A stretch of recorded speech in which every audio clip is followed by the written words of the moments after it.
তো 9 নম্বরে দেখো কি আছে, লেফট হ্যান্ড সাইডে আমরা প্রথমে উঠাবো। লেফট হ্যান্ড সাইডে দেখো 4 to the power n minus 1 divided by 2 to the power n minus 1 is equal to 2 to the power n plus 1। এটা আমাদের হচ্ছে প্রমাণ করে দেখাতে হবে। তো আমরা এখানে কি করব, দেখো এই যে 4টাকে ভেঙে আমরা হচ্ছে কি করব, বর্গমূল করব। 4টাকে ভেঙে আমরা কি লিখতে পারি, 2 স্কোয়ার।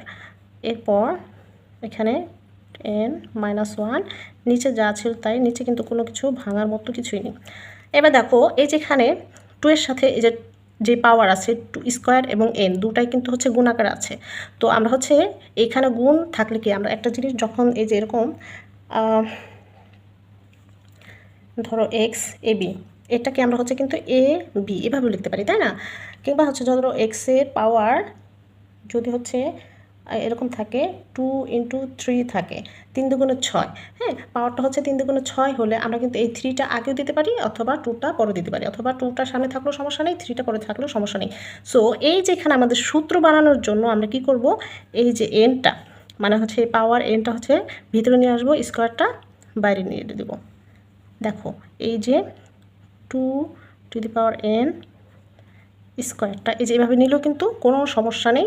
পাওয়ার গুণাকারে কোনো সংখ্যা গুণাকারে থাকলে কিন্তু আগে পরে কোনো ব্যাপার না। তো এরপর হচ্ছে মাইনাস 1, এখানে নিচে যা ছিল তাই। এই যে দেখো এই সম্পূর্ণ 2 টু দি পাওয়ার nটা হচ্ছে যদি এ ধরি আর এটা হচ্ছে বি, আমরা অনের উপর স্কোয়ার থাকলেও যা না থাকলেও তা। তো এইবার হচ্ছে আমরা সূত্রটা অ্যাপ্লাই করতে পারি। দেখো এ স্কোয়ার মাইনাস বি স্কোয়ার সূত্র পড়েছে। এ স্কোয়ার মাইনাস বি স্কোয়ার সূত্রটা কি, এ প্লাস বি ইন্টু এ মাইনাস বি, এটা কিন্তু আমরা লিখতে পারি, তাই না?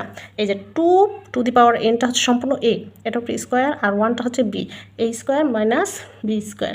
তাহলে এ প্লাস বি ইন্টু এ মাইনাস বি, নিচে যা ছিল তাই কিন্তু রয়েছে।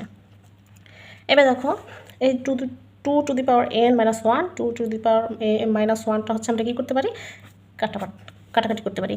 তাহলে রইল কি 2 to the power n plus 1।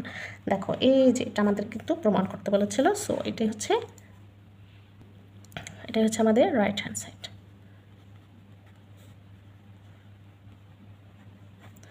So আশা করি তোমরা এটা খুব সহজেই বুঝতে পেরেছো। যদি বুঝতে না পারো তাহলে কিন্তু ওই টাইমটা মেনশন করে তোমরা হচ্ছে কমেন্ট করে জিজ্ঞেস করতে পারো।